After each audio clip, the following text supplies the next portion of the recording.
Peace and love, y'all. Um,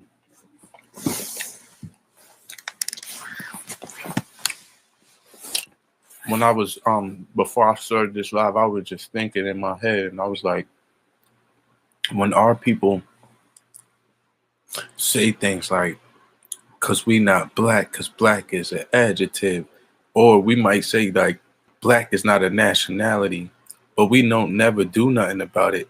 That's like saying they stole my bike, or but you just don't do nothing, but you telling everybody, "Yeah, he stole my bike." That's how I look at it when we say we not black, really, and that's a name that hold us back, but we ain't doing nothing. But this live stream right here, it should be an epic live. It's gonna be an epic live because I was watching this video like 2 or 3 times. Last night, I passed out watching it. Today, I was watching it while I was getting ready, getting in the shower. And now I'm gonna put all my energy, I'm gonna put some attention into this and listen, because I learned a lot from listening to Taj Tarik Bey videos. He dropped a lot of references and sources, and he go over a lot of information. So I did my own research after I watched a lot of his videos. So I'm never gonna dismiss no information that's let me see, that you could apply and start seeing results. And then I see Taj, I study, so I see Taj conducting his business and handling his affairs.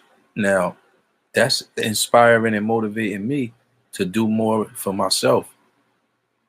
Not because I'm looking up to him or I'm following him. I haven't seen an elder.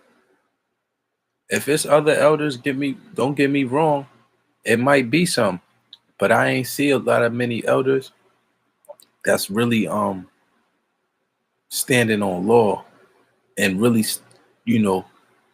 trying to not trying, but teaching our people the history before Europeans came here and colonized our land and corrupted our mind. Like, it's not a lot of elders that's really putting this together. And if you know how to do your research and do the history, you could tell that when you see somebody that's old, like that gets 70, 60 years old, and they giving us back knowledge and information, what you think they doing it for? Well, someone like Taj is probably doing it for the money, but I'm sure in your mind you think he's doing it to uplift fallen humanity. He could be getting paid or he could be rich, but I don't know, man. I think Taj is just really, like, if you listen to what he said in this interview, he said he got done in the military, something happened to him, and that's where his basis of his energy is at. That's where he put his energy at, because he seen how foul the military was or something like that. I'm gonna listen to it again, and I'm gonna hear, and I might learn more about him myself, but it ain't about him, it's about the information that he put out.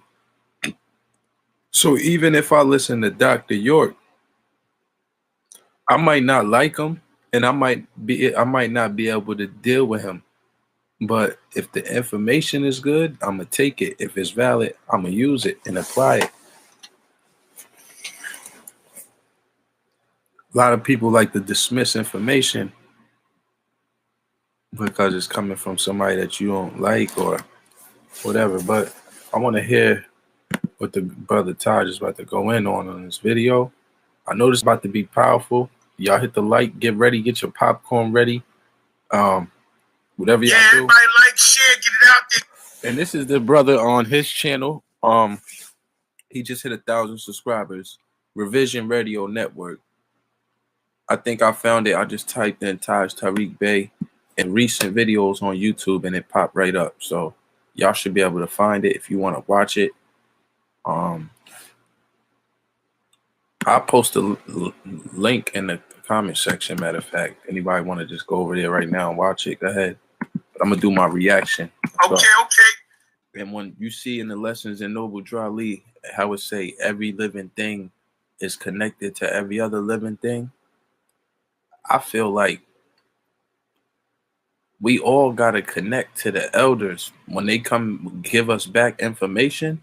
We gotta listen to what they saying and look it up and apply it, because they know certain things, especially when it's dealing with law and history and putting stuff on a record on a national scale. Like, this work that we doing, it ain't for opinions and emotions. It's really uplifting fallen humanity. And a lot of people might not see it. A lot of people get emotional, but facts is facts. When the Europeans was up in them caves, what was their nationality then? What was our nationality when we was teaching them how to wash and stuff like that? You need to look into that, because we wasn't black, Negro, colored, and African American. The word black only go back to the 1100s, and it's High German.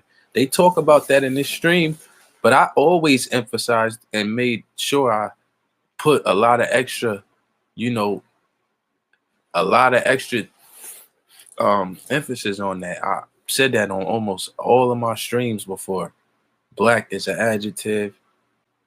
I'm not colorblind. I ain't never seen a black man a day in my life. I'm not colorblind. I ain't never seen a black man a day in my life.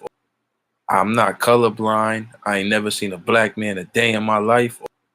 I'm not colorblind. I ain't never seen a black man a day in my life. And I want y'all to hear this stream and get some pens and papers ready, because you might have to write some stuff down and look this stuff up and study it. Because when you dealing with law, you got color of law, color of authority, and then you got positive law, constitution, treaties, nature's law, God's law, and international laws. Is treaties, and the law of nations. And the law of nations is basically nature's law, really, if you really break it down.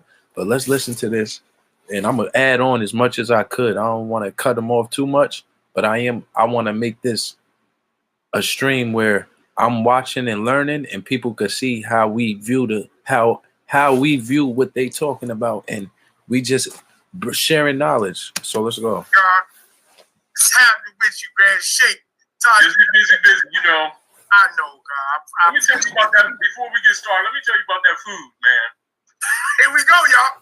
All right, so I'm not gonna play the first part. I'm just gonna skip it to like the 10-minute mark, and we're going from right here. So the United States undermining Japan with the because they would bring materials in from outside and produce things cheaply, and actually they were undermining them and sinking some of their ships. That's what really started the war with Japan. You know, not necessarily what you hear in the books today. Okay, so what's going on in this video is pretty much Devon is looking to big up his master teacher, Taj Tarik Bey. He saw a video and he liked the information that Taj Tarik Bey was kicking. So he wants us to now listen in on the video and see if we can learn something from Brother Taj Tarik Bey. So this should be interesting, because as you may or may not know, Taj Tarik Bey, he's one of those that just rambles and rambles and rambles and rambles. And a lot of the stuff that he says is incoherent and doesn't make any sense. He just goes. He goes from one topic to the other, to the other, to the other. So this should be pretty interesting. Let's see if we're going to learn something from Brother Taj Tarik Bey today. We know they're not telling us real story. They're telling us what they want us to know to control, because they have to control the narrative. You know, it's about controlling the psychology of the people. Reconstruction. Absolutely. Absolutely. And it's funny, because not to cut you off, but you know, like my show is called Revision Radio, is based on revisionist history. Because revisionist history is told from the point of view of those that were conquered, you know, those that were stolen from. So it's the real story outside of the narrative, the mainstream dominant society that are the invaders. Yes. You know, and then I also had a couple of older books on the Spanish Inquisition, and also one was a very rare book that I actually loaned out and never got back. And this was where they were taking over the strongholds of Al-Andalusia, and which later became known as Spain. And also when they, like a lot of people. Hey, Devon, no smoking inside. Please take that cigarette outside and then rejoin us after you're done. Like today, they talk about the ghetto, and they always associate the ghetto with our people here. Sure, yes. Our people don't know that the ghetto was really the Yetta. And the Yetta was the wealthy areas of the Moors in Iberia, which is now known as Europe. Where there are original people there too. The Picts, the Doves, and the Moorish.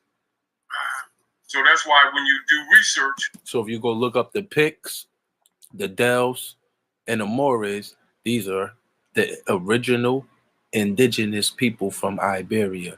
They are Moors. Wrong. Now, how could the Picts be the indigenous people from the Iberia, and then you want to say the Picts are the Moors, but everybody knows the history of the Moors. The Moors crossed over from North Africa into what is now known as Spain. So if they crossed over from Africa, then that means that they're not indigenous to the Iberia. Now, if you guys want to read up on the Picts, you can check out David McRitchie's book, Ancient and Modern Britons. It was published in the late 1800s. It's an old book. I hear people say a lot of the information in the book is wrong, but it's, you know, if you guys are interested in that, you can just check it out and vet the information for yourself and see if you agree with it or not. I've read the book myself. It was an interesting read, definitely some questionable information in it, but nevertheless, it speaks on the Picts, the Moors, the Gypsies, and a bunch of other names of different groups of people. The book has 2 volumes. I read both volumes. And as I stated, it's an interesting read. So if you got some time on your hands, you can pick it up. Between both volumes, it's probably about 1,000 pages, 1,100 pages. So check it out. So that's why I say when we got elders like this that's giving us back a lot of knowledge and history, look into it. Now, I ain't like saying that Professor James Smalls or Farrakhan or none of them ain't doing good things. I'm just saying, like, the work that they doing is on some sellout type stuff. I'm gonna just say it straight up. They all calling us black, or anybody that's calling our people black is an agent. It's 2021. Anybody could get an etymology dictionary and read and see what these words mean and break them down.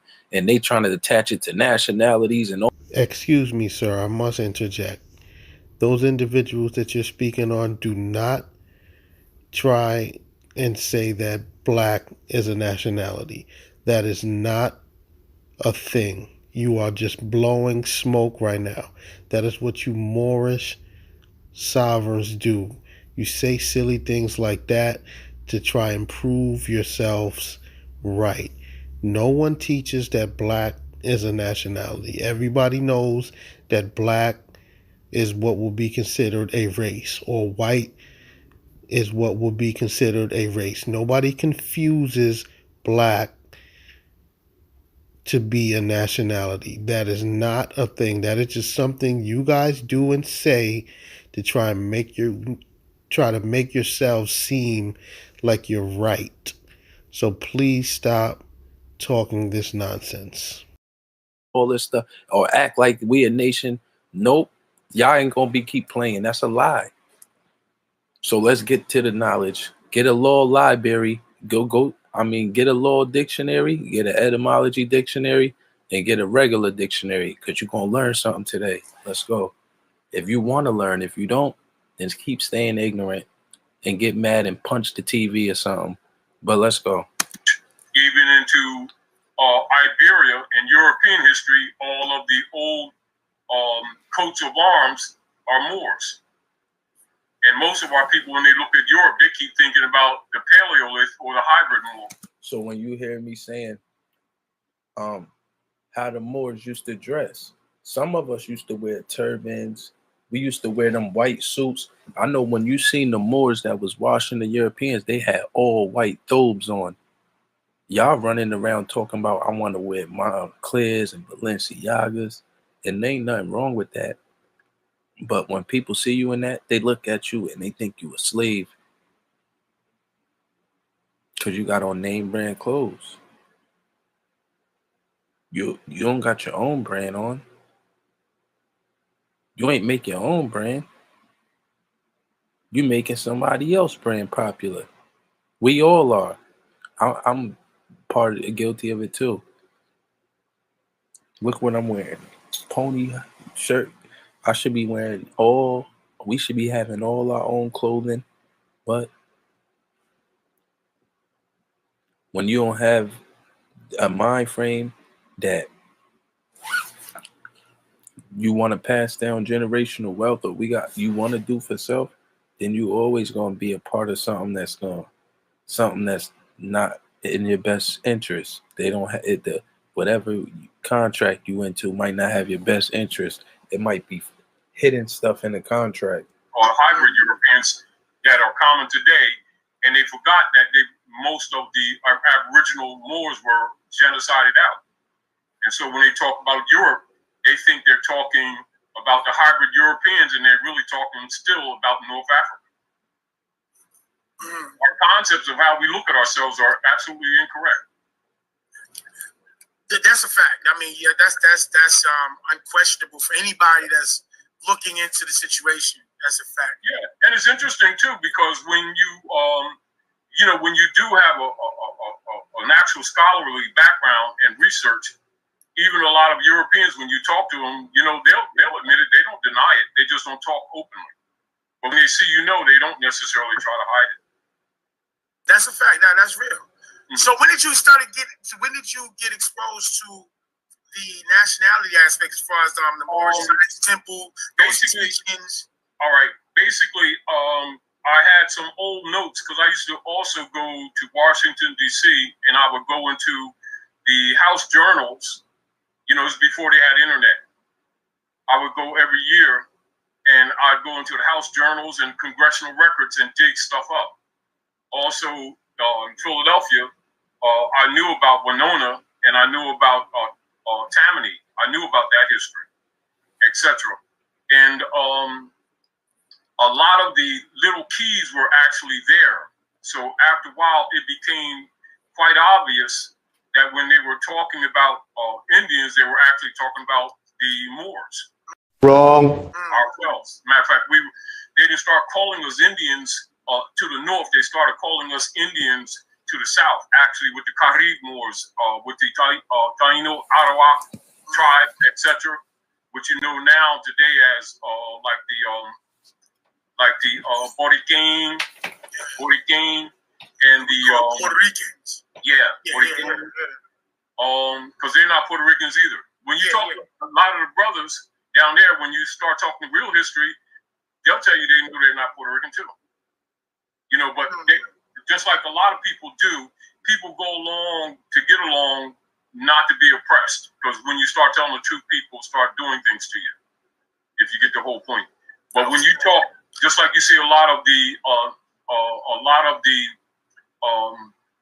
Dravids from Sinde, etc. When you know about the actual history of the Berber tribes coming from North Africa, going up into upper parts of Asia, and that Sinde is still a part of Africa. And once you tell them that that they're Hindustani, there ain't no such thing as Indian, they'll tell you we know too. But it's what This the mainstream ideology. We got to just fall in line with it. But because some of the Naga and Dravids came here also, thousands of years ago before the war, before the Great Earthquake. So when they had the Great Superdevere, during the periods of the ancient Moabite empire, ruled actually from Central America. And so you see Aunt Hagar that's buried in the corner of Kaaba in Mecca, ruled South America. So and a lot of that history is known by the Aboriginal people, but a lot of them don't talk to us because we are up here pretty much prejudiced against our own selves and against our own blood. And most of the people here, unfortunately, look at the other Asiatics and Africans as not being their own family. And so those discussions don't take place with us. But when they know that you know the history, they'll start telling you a lot of the history that's here. And even from the position that our people didn't know that the oldest pyramids are actually on this side. And the largest pyramid was actually in Mexico City. That the hybrid Europeans took down and actually built cities with to bury the African history. It's their nature, is what they always been doing. Yeah, we call them the hybrid because we know that they were procreated from experimentation. Yeah, a hodgepodge of different genes, genetic experimentation. That's where they get the name Caucasus from, and that's actually from Yaku's middle name. And the matter of fact, the genetic technology took place in. That's why Jay-Z said, "I'm ready to chase a Yaku back in the caves." In Yucatan, but the more direct experiments took place in Patagonia, which is later called Argentina. This is why you see a lot of the hybrid Europeans when Hitler was countering a lot of the operations of people who are claiming to be something that they're not, because they're not the real Saba. We're real Saba. Excuse me, Devon. I've been meaning to ask you, what is that you have wrapped around your neck, and what is that you have on your head? It appears to me as if you have a shirt on your head, and what appears to be wrapped around your neck looks like a towel. So if you happen to watch this video, please in the comment section comment on what you have on your head and wrapped around your neck, because I just can't figure it out. Okay, absolutely we are. That's right. Yeah, and Jew was made up to cover up Saba. Saba is us. And the culture. That's where you get the word Sabbath from. So when they say you're keeping the Sabbath, they're really talking about the ancient Sabian Moors. That's the foundation of civilization, truthfully. Of all the sciences that they've been hiding throughout worldwide, between the European Shriners and all the other quote-unquote religious leaders. Yeah, that's why all of them, even among the Asiatics, all of them in their chambers wear the Moorish fez. That's why all of your lodges have Moorish names. And one of the oaths of the Knights of Columbus and the Ku Klux Klan was to see that the Moors never rise again. That's one of the major motives as to why the Moors here at North America are treated the worst. And so our people have been trained to call it racism and prejudice when it's really Inquisition operations, because we are actually the most direct descendants of the ancient Canaanites, Moabites. And absolutely. That's where so much hatred comes from. And this is also why the hybrid Europeans who stole our history, and once they ran us out of Al-Andalus, that's why they do the rituals in South America every year, and also up here where the hybrid Europeans, they do the dance, or the dance of mockery, and that's called the Mummers Parade. And that's why they assemble at 6th and Moore Street at Philadelphia, traditionally, and then they would put charcoal on their face and go west, young man. That's Horace Greeley, the New York newspaper tycoon that came into the Whittemore Party in 1853-4 in that era of of time. Rigor-mortis. Yeah, that's what the rigor-mortis are. And this is why you see even the hybrid Europeans to this day in all judicial quarters and in all judicial courts, they will wear a curly wig imitating the Moors. That's why they call them wig or Moors. You know what? Unfortunately, I was kidnapped in warehouse for some time, right? And during one of my I was doing a program run. We were sitting there waiting to be escorted back to the domicile, the living area, and one of the police, one of the hybrids, the Albions, he came by. He was like, Samuel, he was like, yeah, assalamu alaikum, right? The guy would turn around. He said, oh, wa alaikum salam, and they greet each other. He was like, oh, so we standing, we like in a cut, so they don't see us, and then they like, he said, so you coming to the lodge tonight? And he's like, yeah, you know, these are European, these is Caucasians. I'm sitting there like, wow, and it's Juma Friday, so you got a hallway full of Muslims, the NOIs out there, Nation of God, the Orthodox Sunni Muslims, everybody's standing, and me and my brother sitting there like, wow, these niggas really is, they really on it like that. Yeah, and it's like that, you know, the really interesting thing, Brother Pharaoh, is how many of our people, except when you get into what you call Arab chambers. When you get into Arab chambers, and then you get amongst, because I also later, you know, became assistant minister in the Nation of Islam too. So you was a part of the Nation of Islam. That's what I'm saying. Like, we trying to get the origins of you, God, because you know, we all are a combination of all our past experiences. Yeah, I've been around, brother. Muhammad Ali sat and eat at my table in my home the way I ate your food at the spot. Oh, that's official. That's official. But let me say this to you. One of the things I learned early, at first it was disappointing to me when I didn't really, you know, have real clear understanding of it. Because I didn't go into any movement dumb, if you get the whole point. I was already from childhood a scholar by default, not by intention, by default. That's only because, like I said, my father always read.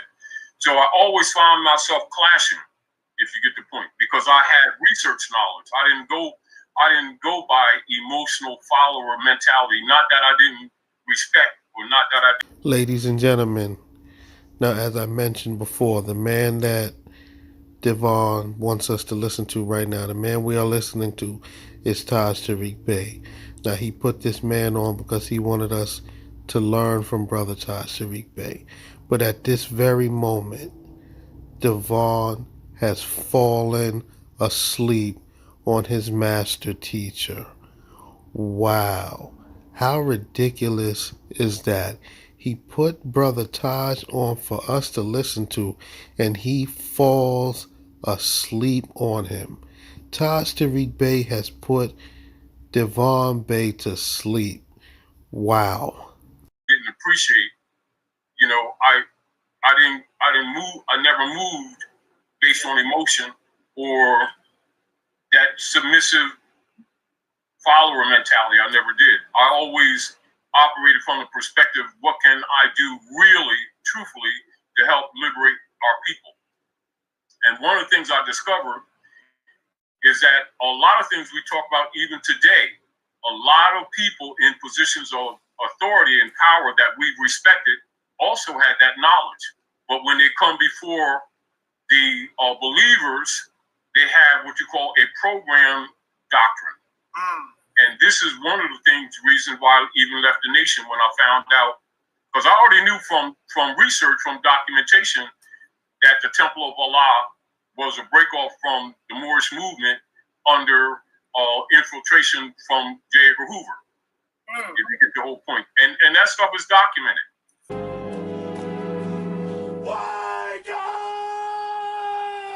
You know, it has nothing to do with beliefs, it has to do with documentation. That's a whole show. Yeah, and this is why you see a lot of times when you get into the real documentation, not emotions, you'll see people start competing with who's did who's who did this first, and all that kind of stuff. And it's more or less people emotionally trying to protect images, but not necessarily doing actual research. And I found that over the period of years to be a pattern with us, and also a dangerous pattern, unfortunately. Because what I find is that many of our people usually go into different organizations, just like when some of our brothers get kidnapped, as an example, and they go into one of the POW camps, of the private POW camps for human trafficking, right? And they'll call it prisons, and when they're actually POW camps, and the deal is you'll see how people will club up and then start doing things to counter the quote unquote what they call the system, and this is how a lot of our people get back to Saba. They'll call it Judaism or Hebrew. They'll say it like that, but that's really Saba, right? Or Islam, trying to get back relative to rejecting the false and the colorable political jurisdiction that we all have been captured in. If you get the whole point. Yeah. And what you find is that a lot of our people will get their knowledge by a club association, and then you find only a handful actually do scholarly research. That's true. And then what happens is, I recognize over the years that this is what has caused a lot of schisms with a lot of us, where you have different versions of Islam, different versions of Hebrews, and all this stuff, and our people are divided. Everyone are dealing with it from an emotional, pat us on the back about the great things we did perspective, rather than really do research and recognize that in reality, we actually lost power in the early to the mid 1800s, not actually earlier. And they'll go into the 1555 good shit Jesus type thing, the great African diaspora stuff. And once you start doing real research, you find out that most of that information is fictional, and that we were actually just overthrown. That's heavy. Yeah, and again, when you start talking to some hybrid, odd fellows, which are all Europeans, Knights of Columbus and Archivos, or what is known as Ku Klux Klan, they don't deny that. They just don't teach it. That's a fact. And that's essentially that is part of the body of knowledge that is known as the Great Masonic Secret. It's our people, and our people think it's some kind of secret devil club that ain't got nothing to do with us, and we're the secret.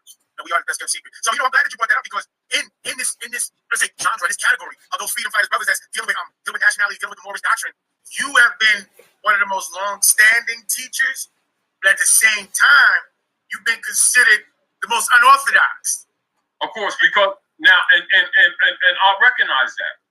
Now let me give you some more background to give you an idea of where I'm coming from. Yes, please. Excuse me, Devon. You were the one that put Taj Tarik Bey on, and it doesn't seem like you're paying attention. Can you please pay attention to your master teacher? Please. Like, for instance, Muhammad Ali and myself, we were friends. He ate at my house. Held my son on the porch taking pictures. When my son Hannibal, Dr. Hannibal, was a baby, right? Joe Tex, the singer, ate at my house. Sterling, I knew all, a lot of them. At that time, I was younger, and I kind of knew, like when you're in the minister's circle. That's a nice looking sandwich you have there, Devon. But once again, it seems like you're not paying attention, and you're the one that put Taj Tarik Bey on. Show respect to your elder.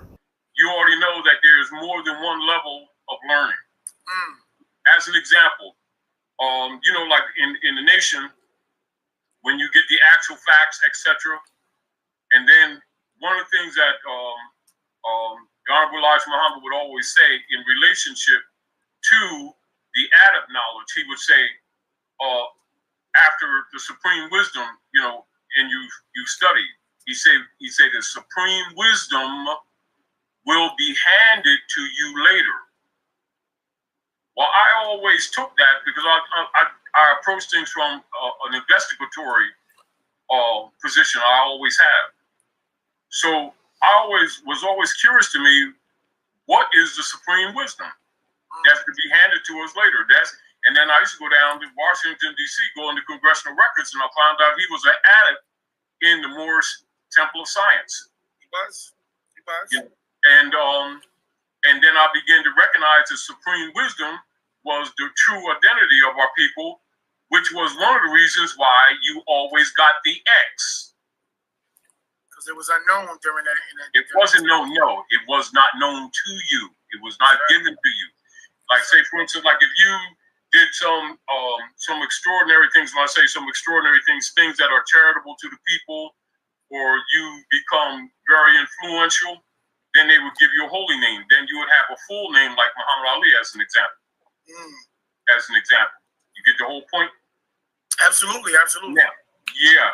And also I went to a show, I think was in either Baltimore, I think it was Baltimore, a show that Joe Tex was doing, because he was a singer.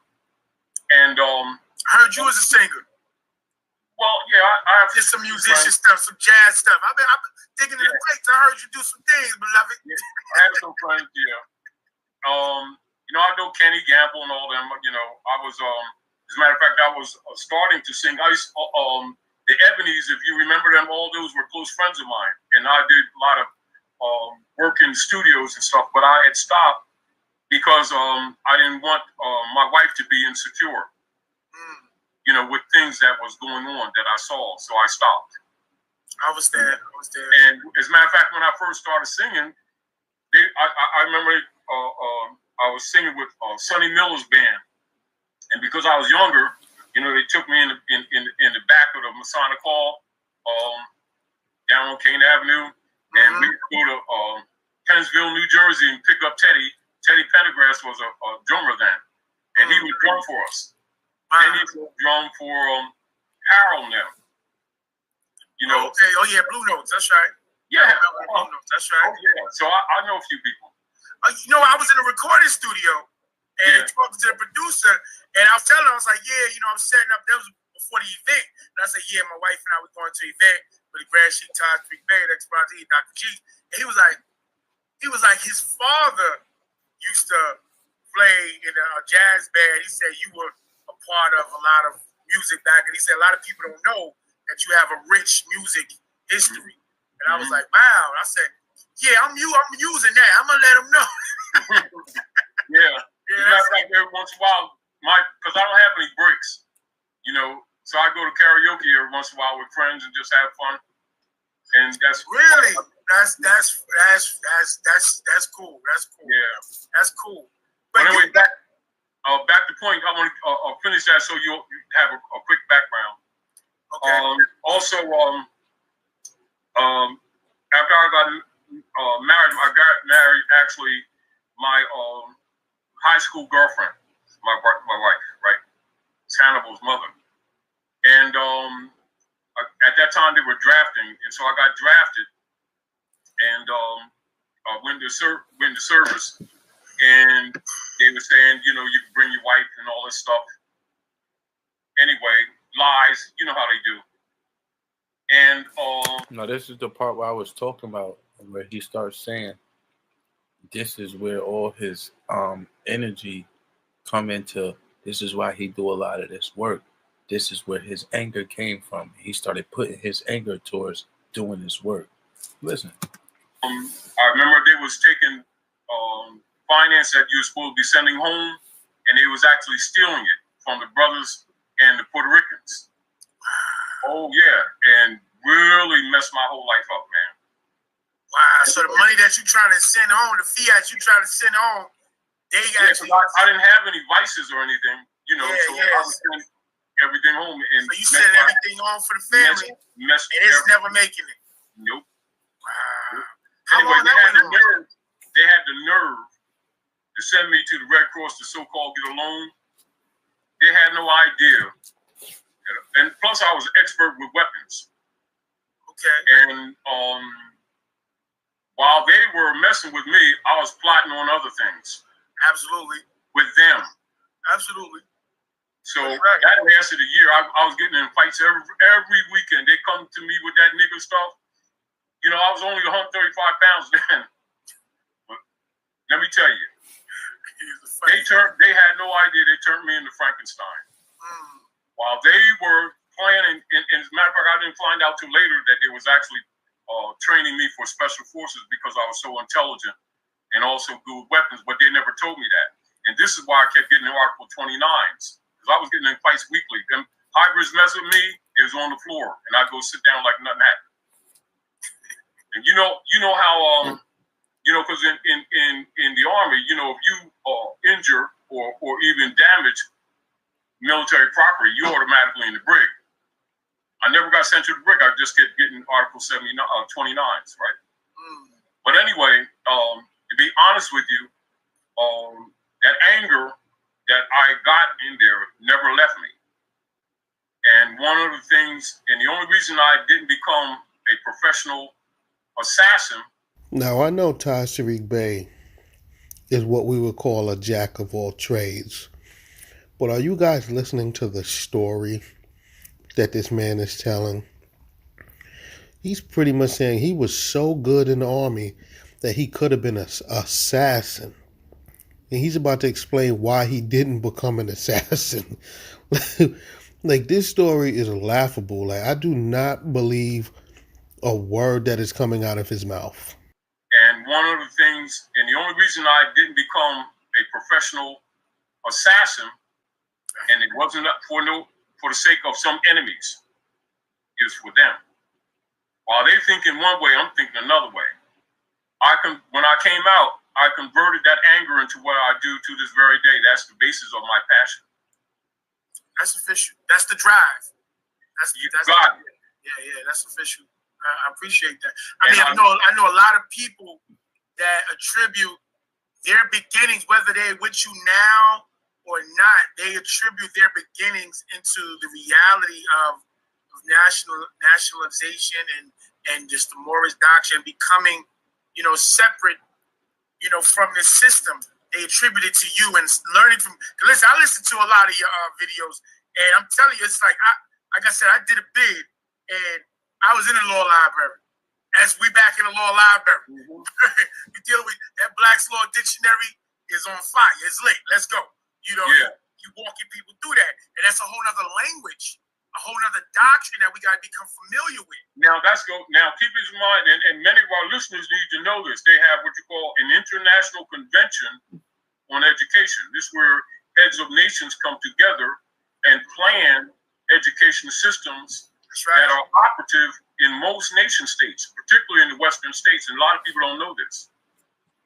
Because the concept that our people have is that a lot of the abuses and miseducation that's practiced against us at North America, they think is distinct, not knowing that most of the political jurisdictions in the Western Hemisphere are actually networked together and are actually run from a small group of people, a group of people that claim to be a certain religion that actually control the media.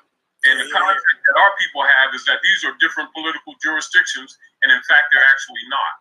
As an example, Canada and the United States Corporation have the same international number, operating from the Circle Church and the Chancery on Fleet Street, England, under the Queen, who answered to the bishopric of the Jesuit order to the popes of Rome. And the corporation, United States Corporation, is registered in Austria, and our people think it's a country.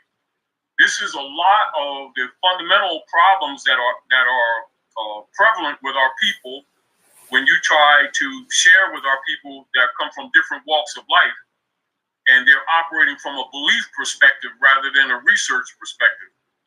And they think that they look for their sovereign liberties within their religious positions, not in their pedigree or bloodline positions. And this has been one of our greatest injuries. Yeah, we don't know how to separate, switch the pivot, and deal with things on separate fronts.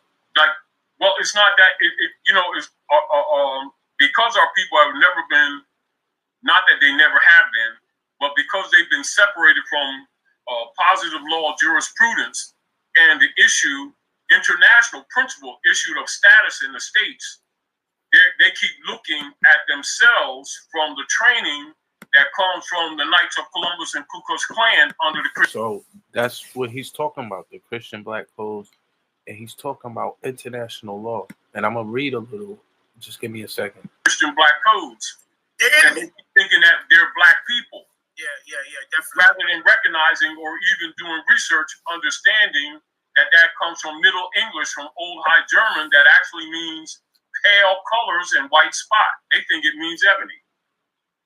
And they think it's African. And it's actually a code that was set up in the 1800s to distinguish defeated Moors from free Moors. Mm-hmm. This is when you find a lot of this information when you go into the Dungy case of like 1854, 1853, just before the Dred Scott case, which is the most important slave case of 1857. And then you start finding that stuff in the records, and our people today be calling themselves black, and in the 1800s they was Moors. And yeah. But the issue is that our people have been trained by people who are set among us. They would talk about brands and branding, you know, with the nomenclature. Yeah, that's right. The titles and names. That's right.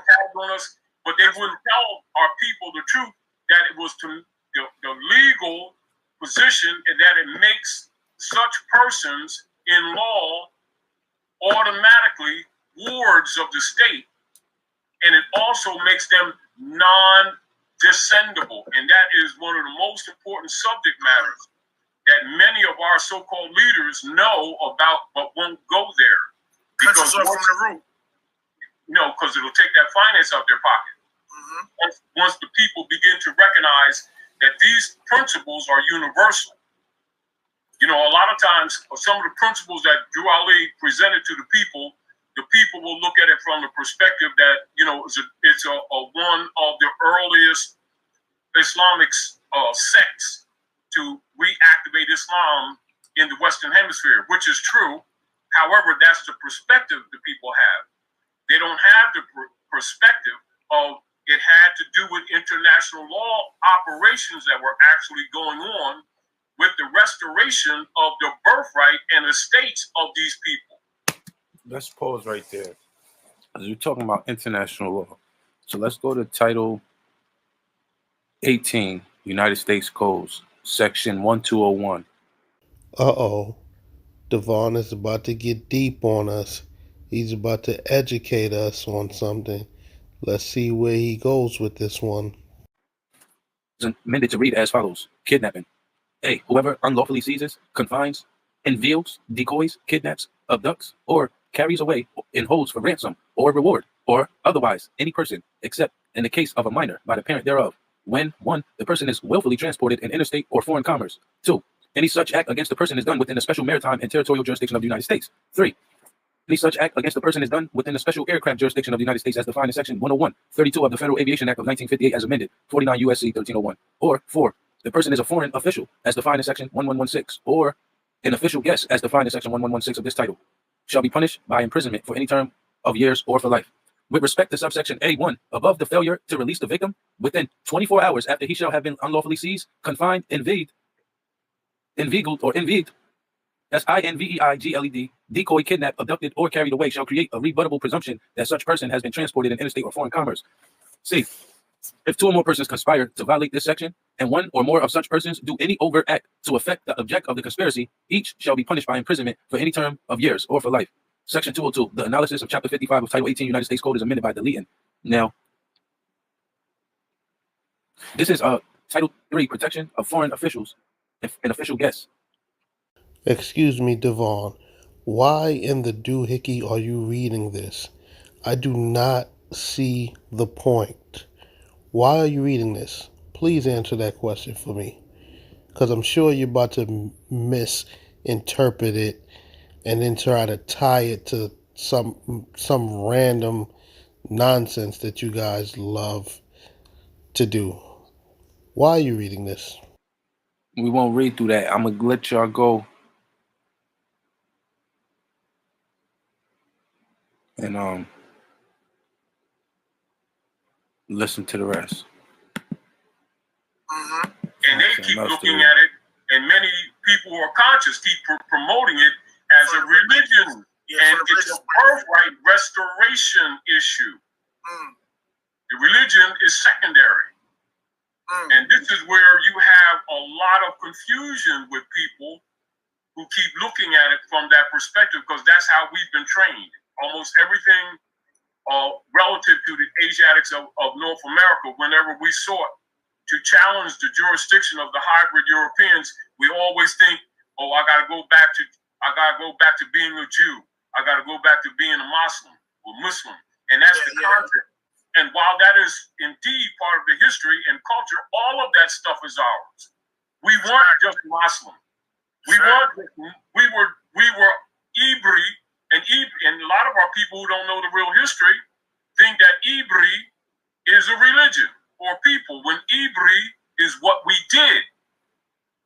When they did the Great Superdevere, where you see in the Septuaginta, you read in the Septuaginta, Torah, etc., which later becomes the Bible, and it talks about the dividing of the land between Ham and Cush. That great super devere of the movement of the Cushites, which is us, right? When we crossed the great water of Atlantis before it became an ocean, that was even before the great cocoa plate shift. You know, remember when the cocoa plate shift right in the Yucatan, and then you had the Great Divide, and the Great River became an ocean. Those of us who crossed the river at that time are called those who crossed over, which is the Ibri. Yeah, that's where that's right. Ibri, and this is where the misconception of Hebrew has its origin, which is a fiction. Yeah. So you know, we be thinking that that's a separate people, and it's no different than me coming, say, from Shakamatsan territory that we call now Philadelphia, and crossing the river or something like that, you know, and coming to another area, and then they think we're different people. We're the same people, you know. And so what you have is that they've used our desires for liberation to actually create a schism operation among us, and our people don't know that that was actually a schism operation set up by the FBI and the CIA among us. This is why when you see our people trying to liberate, they be looking at each other. Oh, I'm Hebrew. Oh, I'm Muslim. Oh, I'm Muslim. Yeah, you know, I'm Coptic Christian, and that was planned. We're all of that stuff is ours. Absolutely. All of it. Not one, all of it. You know, and what I discovered over the years is that that's known by a lot of our so-called leaders, but they won't go there because it will spoil their platforms. Yes. Because many of the so-called liberating so-called movements really have been set up mainly by some of them, many of them being 32 and 33-degree Masons, who condemn it publicly and in secret. Got one of the titles, whether it's in Islam or whether it's in Judaism or Ibri, and pretending that our people are black, knowing that they're Moors, ancient Canaanites, Moabites, knowing that we're standing on our own land. That was one of the rude lessons that was taught to Il Malik when he made the Hajj, and he went among some of the French Muslims, and that French Muslim, blue-eyed French Muslim that he was calling the devil, told him that, brother, don't come over here with that black and white language. That's slave language. Say, many Europeans know more Islam than you'll ever know. To you, Maghreb is evening salat. Maghreb is North America. Morocco, the most extreme west. You need to study, brother. You left home. That was one of the rules that those in the ministry know about Malcolm, but they never talk about it publicly. Never. They'll talk about, them burning his house and all that other stuff, and him saying some things that Wallace said, because Wallace was the first one that started talking about, the Lamb's children with them secretaries. It wasn't Bill Malik, Wallace. And of course, later he left too. So did Charles. Yeah, definitely. I mean, we know when the Nation of Islam, you mentioned earlier, one of the situations I said this, I had this debate and conversation with a lot of brothers, that Elijah never finished teaching. We know that. It was infiltrated, and a lot of times when he went to Arizona, they were talking about, because he had respiratory issues. No, the real deal is that the nation was infiltrated. Anyway, from the door, but meaning that it was becoming more pronounced. Yeah. Have you ever read the book, Black Angels? Yeah. About Thomas Hobbes, I think his name is. Yeah. That goes. A lot of people, the master teacher, he always mentions the Black Angels because he said it breaks down the Black Shriners, the so-called Black Shriners that controlled the Nation of Islam from inside, and they was on a mission from Farad Muhammad, controlling. And also the Ford family. Ford family, okay. Yes. That's a known fact, if you get the point. But anyway, so after I also, because I worked hard, because I used to do body work too, auto body work. I can cut two cars apart, put them back together, paint them, finish welding, you wouldn't know it was two cars. You know, and plus, you know, my father's a barber. I'm a barber. You know, I can sew. I'm a tailor. I seen that kitchen work you did as far as carpentry. That was phenomenal. Yeah, thank you. I told you guys Taj Tarik Bey is a jack of all trades. He's a carpenter, he's a singer, he's a mechanic. He would have been a sniper in the military, an assassin in the military. Taj is a jack of all trades, and above all else, he's a Moorish rambler / Moorish miseducated is what I would call him. That was phenomenal. That's what I used to do as you know, as a contractor until I just, you know, stop doing it, and I do personal work for people.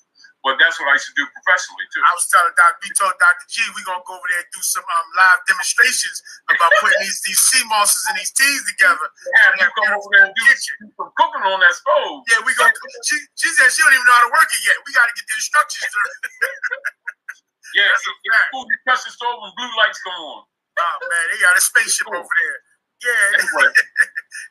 So what's the difference? So you got, because I seen a brother, and it was like basically they try to say like you know, the thing is the frustration how brothers approach you in your teachings is that two things.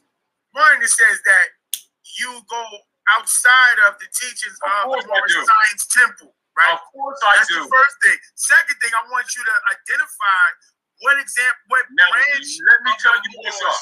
Let me tell you what's up. Go ahead, let's listen. See, number one, when I came into the Nation of Islam, right? Yes. I came in knowing things. I didn't come in as a believer. And I think a lot of people are, unfortunately, and I'm not, you know, disrespecting anybody. You understand where I come from?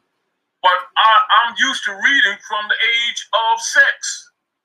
I had my own library, bookcases with books, age of 6, and I built my bookcase, 7.5. You understand? So when I come into organizations, I didn't come in as a dummy. So I came in with knowledge. I didn't come in ignorant, looking for someone to lead me. I came to share, and I came to learn, and I came to do. I didn't come to, you know, do a salami bologna type thing. And I think a lot of people, particularly, and I discovered this also when I was younger, are uncomfortable when you know things. Because they're speaking from their beliefs. I don't deal with beliefs. I never did. I deal with See, if you deal with knowledge, beliefs aren't necessary. I agree. If you deal with knowledge, biases are not necessary. It's not part of your energy. That's right. Do you understand? I do. Even with your enemies, you're not biased. So what's the difference then? Tell me, like, give the people the difference in doctrine that's coming from the Moorish Science Temple. Let me explain to you. And what do you represent? Like, what are you the Great Seal? Are you the Council? Like, give people the identification. I am also the mirror of the Order of the Great Seal. And I was elected in like 92. Yeah, mirror? Up in Land of Nod, Upper State New York, for Jersey area. But that's, for me, it was just simply part of my travels. Gotcha. And a lot of what I did and a lot of what I do is not what I sought to do. It fell in my lap by virtue of me being a rebel. Because my spirit is a rebel spirit. In other words, like, this is my position. If someone who is my enemy gives me information and I research and find it to be true, I will adopt it. I do not lock myself into boxes. That's part of the problem of our people. Let's look at this, Brother Pharaoh. With all this attitude that many of our people have in their different so-called belief systems, the reason why we're not in unity, and the reason why, in spite of all the suffering, killings, lynchings, kidnappings, us being the predominant target for jailings, etc., why that's so successful is because we're divided, because most of our people keep going by beliefs. And when you bring facts to them, they start getting angry, thinking that you're attacking them when you're trying to lift them up. Yes. You're trying to bring competence into the area. Science and knowledge fixes things. Emotions and belief don't. It makes you feel good. It's like a drug. It is.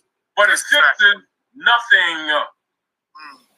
And then you have to take the position. You come to a reality. This is the reality I came to. With the sadness and realities that I experienced, going into service, seeing my family destroyed by these people. Yeah, they were use my intelligence to go kill some of my own brothers and sisters around the world. When I was plotting on them, if you get the whole point.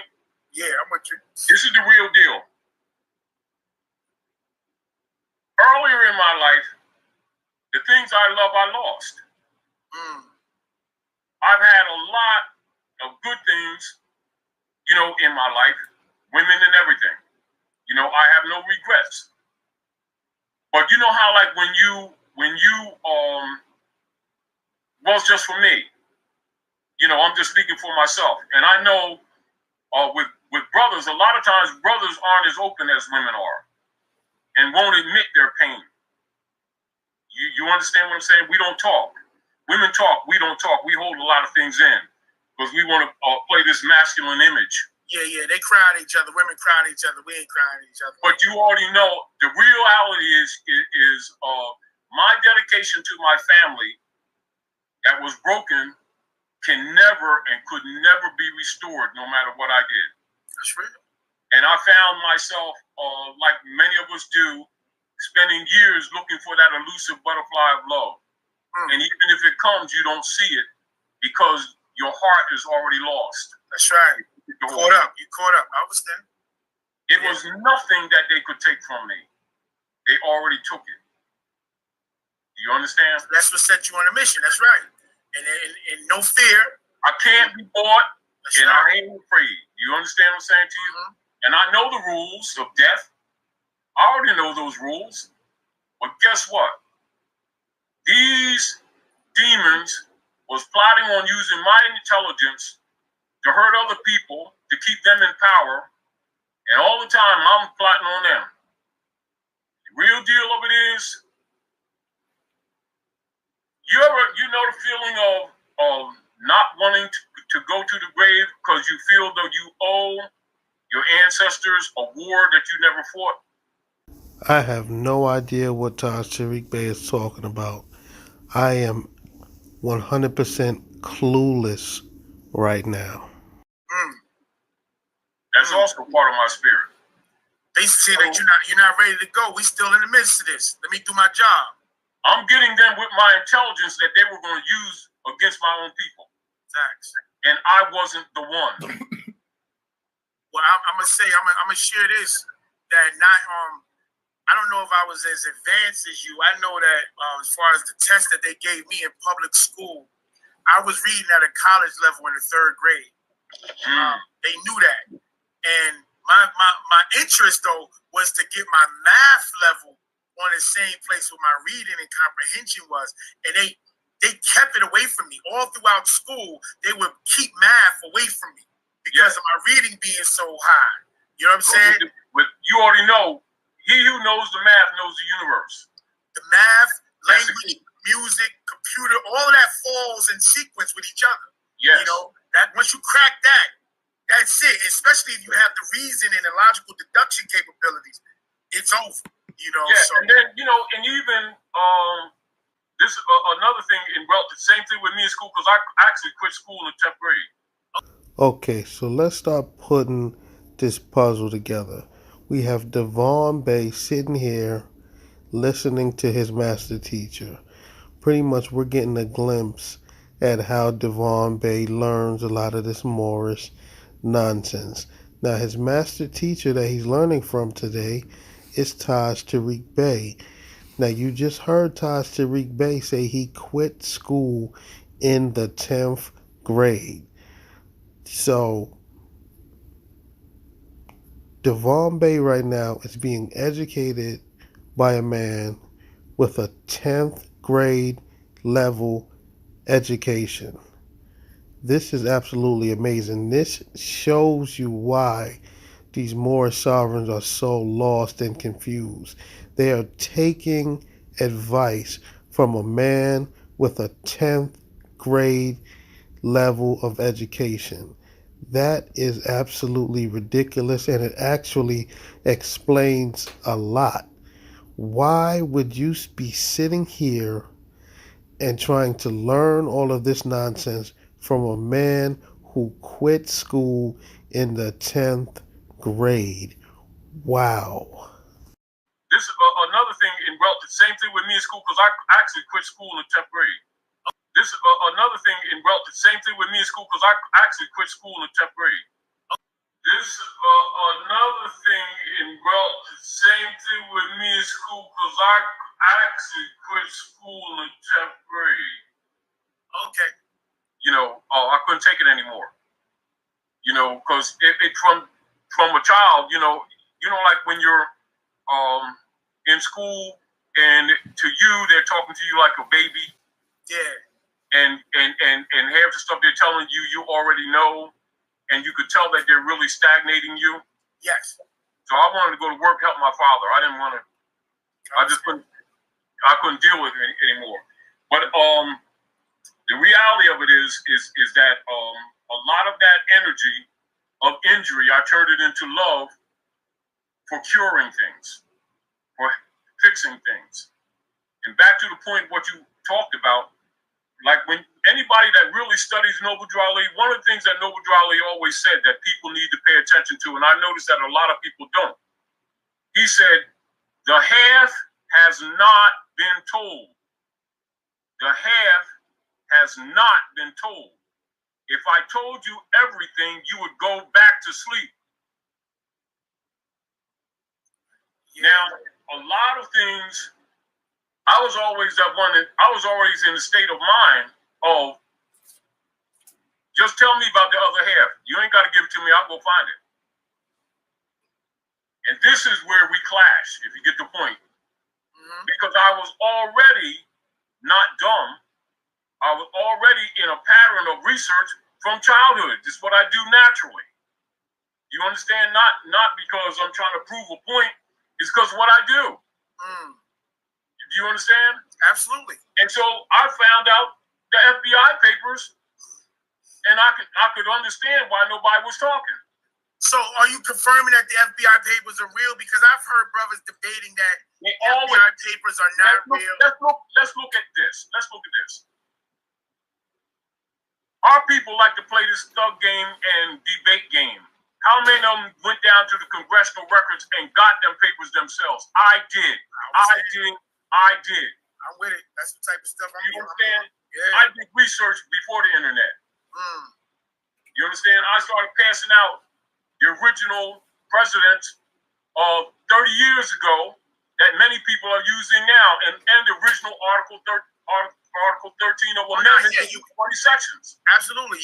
That's why I've been telling people for years, George Washington was the 9th president of the United States.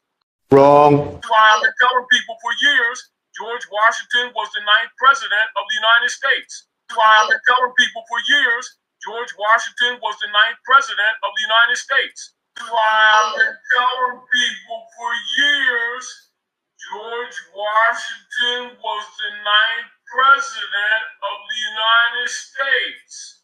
You know, so logically, people who are groomed to thinking he was the first president are going to talk about, well, that's a difference of opinion. No, it's not a difference of opinion. Those are the facts. It's a fact. And you haven't been knowing it, and people around you who know it ain't talking. Now, that's an example. Including, you can go into congressional records and in the House journals and find history on American religions, and they have the documented history where the Temple of Allah came out of the Moorish Science Temple of America, which became the Nation of Islam. Daddy Grace knew the knowledge, Father Divine, Bishop Johnson, etc. All of them had the knowledge. It wasn't a secret in the sense that it was an unknown quantity or a body of information. Mm-hmm. It was suppressed information and what you would call cutthroat information. Why meaning that compel you to talk when you they want nobody to talk. That's right. To liberate our people, you're walking on eggshells of death. That's a fact. That's a fact. Yeah. Now the point that I'm making is, logically, when you're doing research and doing cross-reference, and then you come out and share that information, it clashes with people who operate by doctrine. Doctrine is like a cookie cutter mold. And what you find is many organizations, with both the leaders and the club members, they want everybody to come with this cookie cutter. Everybody walk down, everybody got purple suit on. And say a green tie, brown shoes, and when you ain't your laces ain't tied the way they are, that shirt, you outside the box. I was never. When you're trying to fix something or liberate people, you can't be in a box. You got to deal with facts. You got to be able to stick and move just like if you're boxing. If somebody beating your ass, you better adjust very quickly. You better adjust. That's right. You know, that's right. And then somebody said, now you want to put your hands up now. Put your hands back down. Take selfies. Yeah, so you get two black eyes. You know, and what I discovered after doing some research, I recognized that many of the so-called leaders were placed among us. They talk good game. They always are trained to start talking about racism and prejudice, racism and prejudice, racism and prejudice. Racism is species. Prejudice is an attitude. You can't get suit remedy in international court on that. That's attitude. You got to talk about restoration of a state and trespassing and breach of treaty and constitution. Now you got some power. And you can't do it on emotion. You got to do it with some knowledge. Okay, I'm with that. I'm with all that. So now, boom. We here, y'all.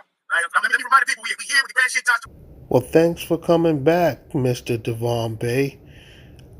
I don't know why you keep getting up. This is a class that you're in. This is literally your study session, and you keep getting up, walking away, you're falling asleep, you're eating in class, you're smoking cigarettes.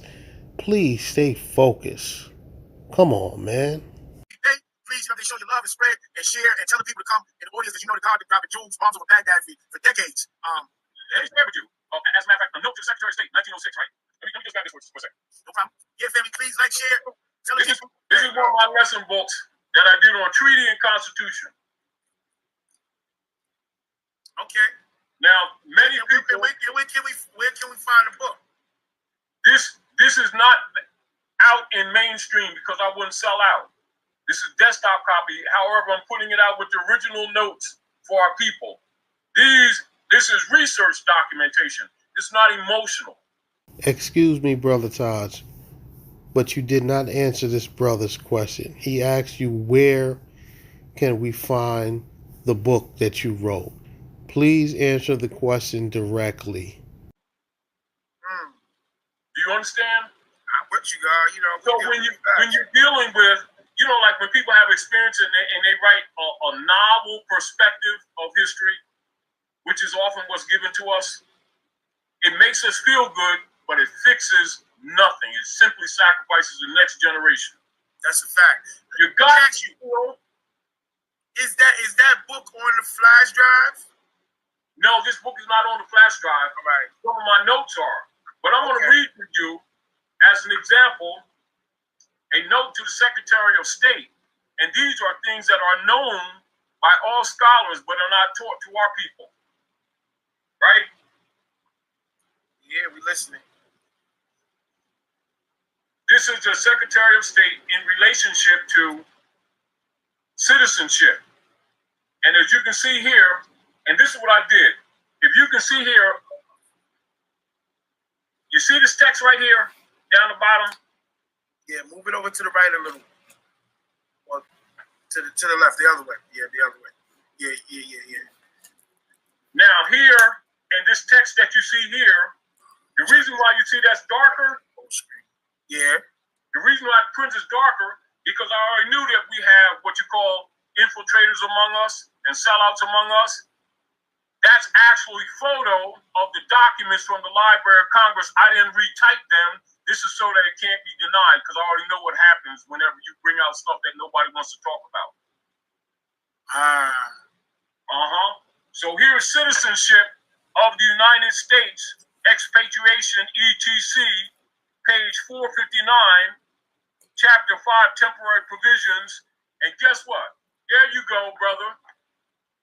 Excuse me. Here again. Morocco. United States is on Moroccan territories. Here you go. their documents. That's a fact. Listen, I don't support Charge d'Affaires, 1906, August, American Legation, Tangier, August the 3rd, 1906. There are, strictly speaking, no Moroccan laws related to citizenship of Moorish subjects in Morocco. The fundamental laws of this non-Christian country are based entirely upon the Islamic code, no part of which treats of the subject of citizenship. However, and this is page 460, there are, however, numerous treaties and conventions between the various Christian countries and the Moorish Empire, by means of which citizenship in this country is defined. But as I understand from the above acknowledged instructions, that it is not the desire of the department to call for a report on such lines, meaning the department didn't want this to be public in general. That's right. I will therefore confine these remarks to general conditions existing, which may possibly be of some use in connection with the information desired. Number one, citizenship in Morocco may be said to be governed by the laws pertaining to the same in other countries, with the exception that all persons residing in Morocco who cannot prove foreign citizenship or protection are considered ipso jure as Moorish subjects. That means if these people don't have any nationality cards to prove that they're citizens of any other country, ipso jure means as the law stands universally, they're Moors.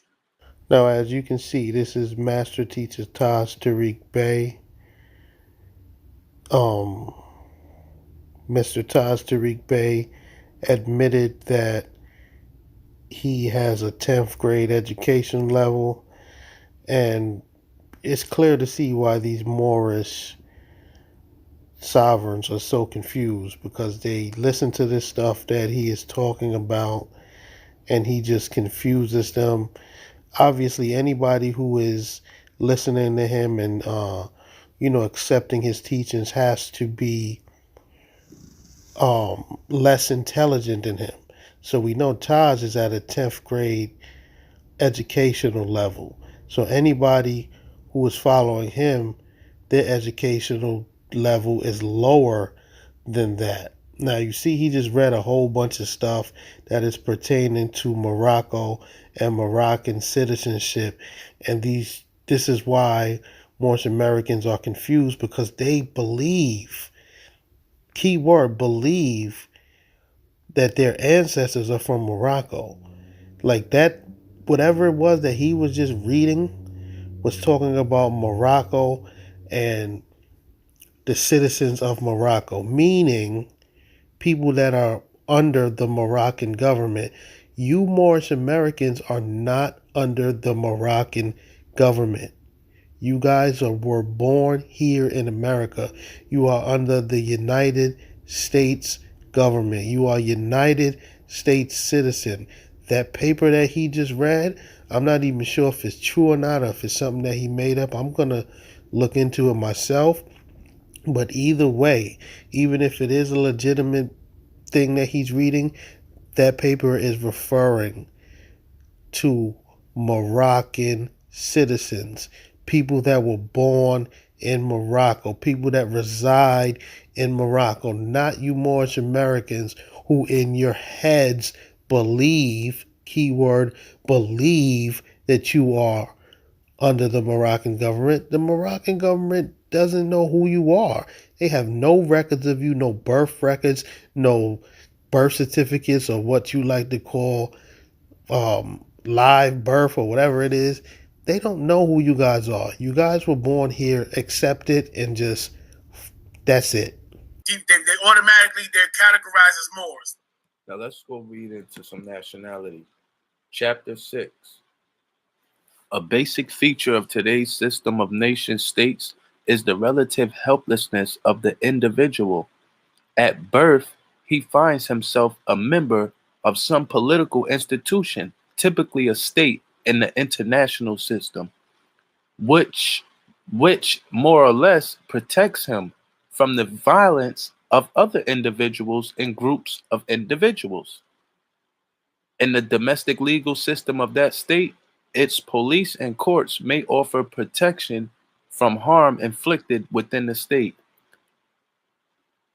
This is where more say, with nationality, your rights are protected and you don't have your rights molested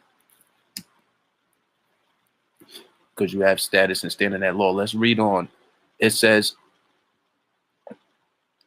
its police and courts may offer protection from harm inflicted within the state, while its army may protect him from harm caused by aggression from outside the state. If the individual steps outside his state and is injured by someone in another state, he is largely on his own. He must look for redress, if any, in the courts of that other state. Doctrines of sovereign immunity may bar him from redress for injuries caused by that state. However, as a last resort, the individual must appeal to his own state's government to help him.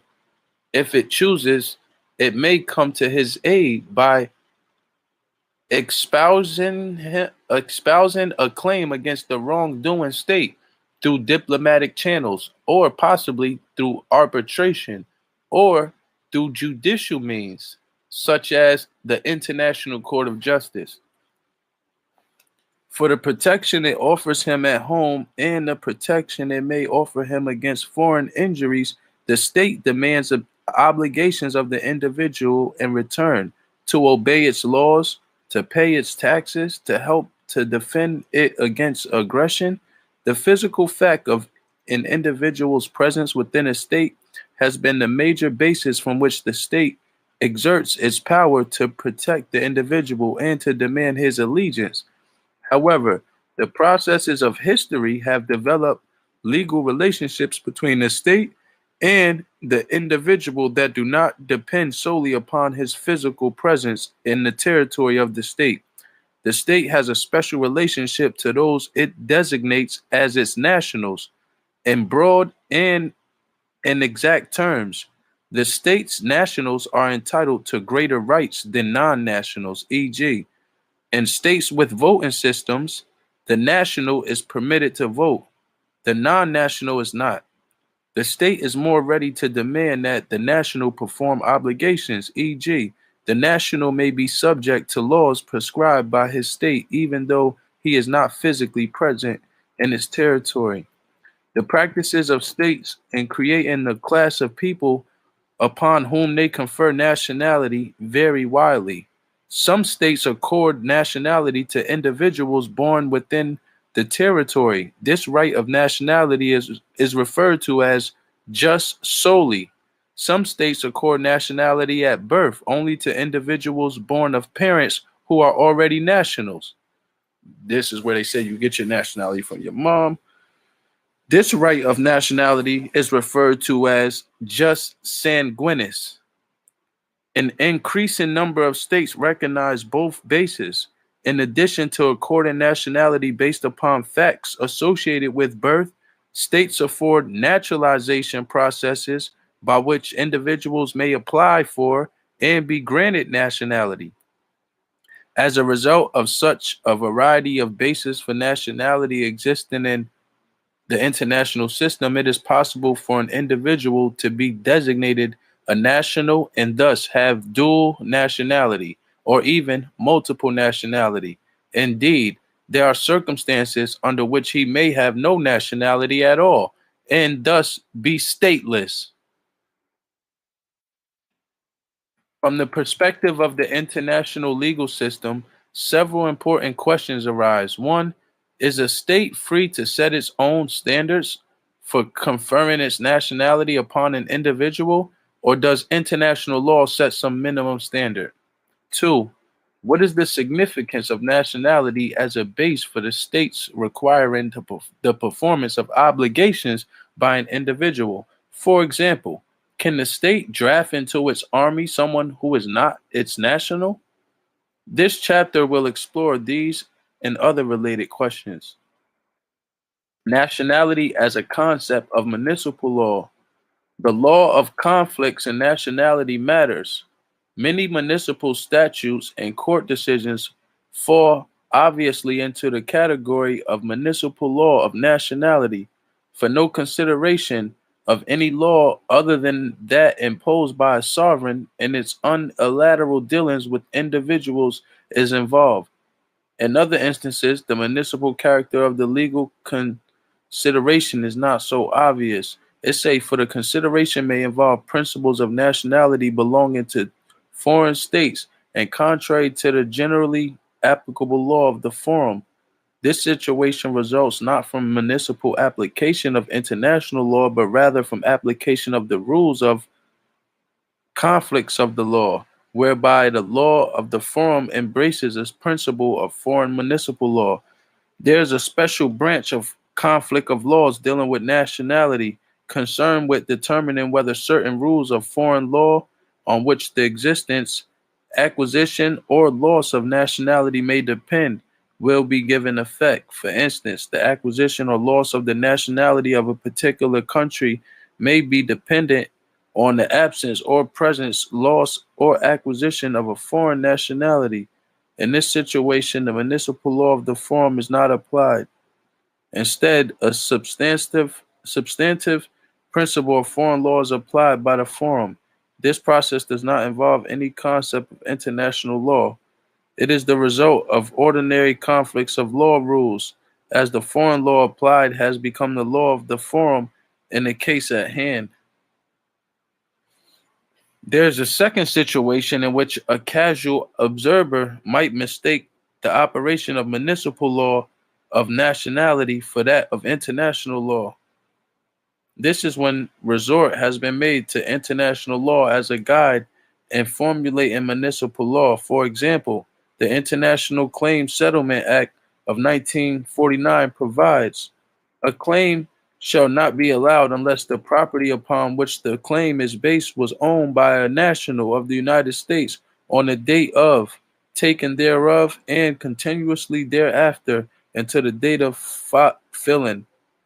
With reference to this statutory provision, the House Committee which formulated it commented, the section gives statutory recognition to the basic requirement of international law governing espousable international claims, which is that no claim can be so regarded unless the claim was continuously owned by a national of the claimant state from the date of loss to the date the claim is filed. And then it goes and says,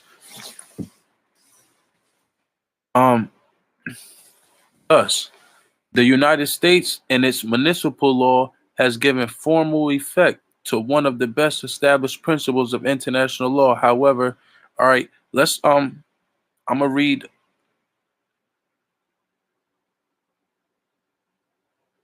acquisition of nationality. An individual may acquire nationality either originally, that is through the circumstances of this birth, or derivatively by some action after birth. Original acquisition of nationality. Two principles serve as the basis for the original acquisition of nationality: jus soli and jus sanguinis. Jus soli may be defined as the acquisition of a particular state's nationality by virtue of being born within the territory of that state. The principle of jus sanguinis may be defined as the acquisition of a particular state's nationality by virtue of the possession of the nationality by one's parents. Nationality under this principle may be said to be acquired by descent.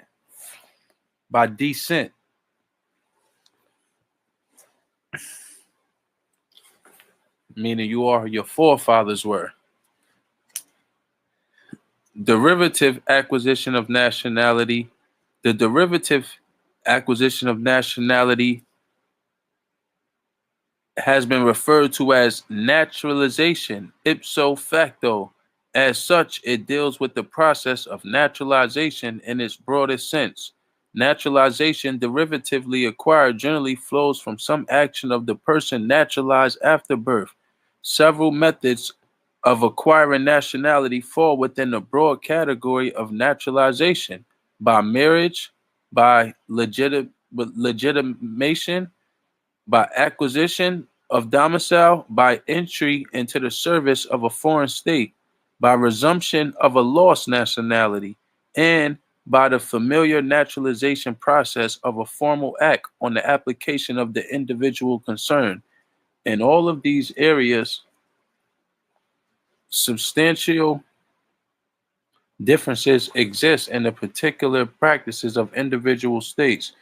These multifarious practices are consonant with the principles of international law, and that it is well recognized that one of the aspects of territorial sovereignty is the power to determine who, by what method, and according to which standards an alien may acquire nationality. The most important and commonly encountered method of acquiring nationality is that process known as naturalization. And now they go to loss of a nationality. It says, as nationality may be gained, so may it be lost. The two primary methods by which the loss of nationality occurs are expatriation and denationalization. We got denationalized in 1774 and labeled Negro black colors and African Americans in 1779 in Philadelphia. Wrong. Expatriation consists of a formal renunciation of the possessed nationality by an individual who has left the state whose nationality he possesses and has or is in position to acquire another nationality. The renunciation is the explicit announcement by the individual by which he sheds his possessed nationality. The formal consent of the state whose nationality is renounced to the individual's renunciation is known as a release. Denationalization, on the other hand, may be defined as an act by a state by which it deprives one of its nationals of his nationality. Denationalization may occur either by operation of law, certain conduct resulting in ipso facto loss, or after an administrative or judicial proceeding instituted by the state. Now we're going to get back into this. Now, here's the thing. I'm not even quite sure why, Devon, you just went into reading that, reading all of that stuff that you just read. Number one, the first part of what you read is talking about foreign courts and this and that. But if you are trying to, quote unquote, educate us, first you should cite what exactly it is that you're reading and what book it is and what page you're on, so we can get some more context on what it is, the message that you're trying to convey, because you just off rip just started reading something, so we really don't have the context of what of the idea of why you even read what you read. Like, you just read some stuff and it's just a bunch of random stuff, and then you went into the nationality thing, and all of that nationality thing that you just read is pretty straightforward. But I'm sure that because you guys are so stuck on nationality, and my nationality is this or that, I already know that you did not even comprehend what you were just reading. But what you just read was fairly simple. It's saying that pretty much you get your nationality from the country that you're born in, and then you can other ways of acquiring nationality, which would be a foreigner coming from another country, and they naturalize by getting their citizenship. Therefore, once they're granted their citizenship, they get the nationality of that country. Let me give you an example. Let's say somebody was born in Trinidad. Their nationality would be Trinidadian. Okay, so they now left Trinidad and came over to the United States. Now, what they do is they file the paperwork to become a citizen of the United States, and once they're granted citizenship, their nationality now changes because now they owe allegiance to the country that they're a citizen of, meaning their nationality would now be American. They nationalized, and now their nationality is American. They're no longer a Trinidadian because they expatriated or denationalized themselves from being Trinidadian and crossed over here and became a citizen and now carry the American nationality. It's that simple. It's not more confused than that.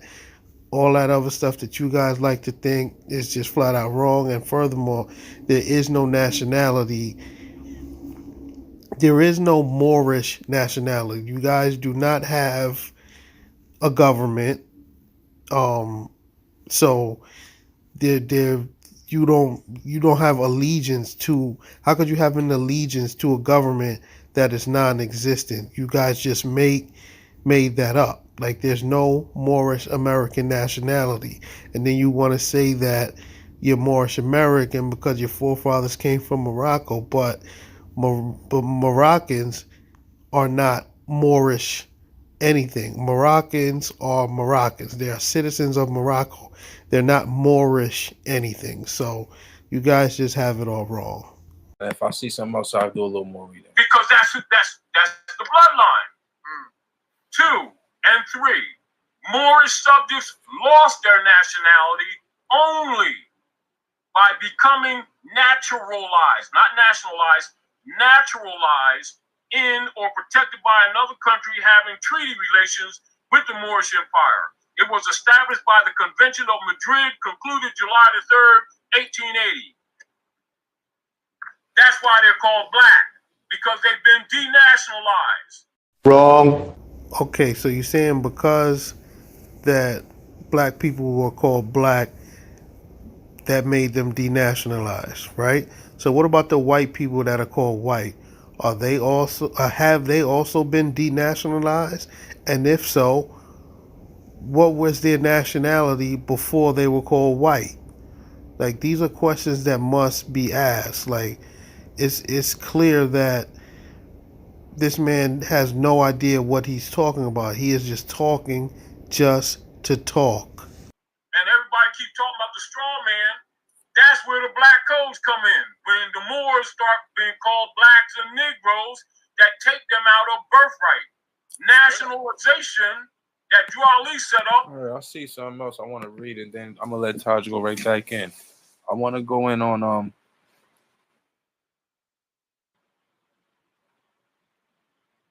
each country determines for itself who are its nationals, subject to certain limitations on expansive claims imposed by the international law. All right, nationality decrees in Tunis and Morocco, Great Britain versus France, Permanent Court of International Justice. Decrees promulgated in Tunis and Morocco on November 8, 1921, declared every person born in Tunis or the French zone of Morocco of parents, at least one of whom was a foreigner who had also been born there, to be subject to certain conditions of proof. A French national, the British government objected to the enforcement of the decrees, particularly with respect to forcible induction into military service against persons who were the descendants of British subjects and therefore under British law themselves British subjects. France having refused to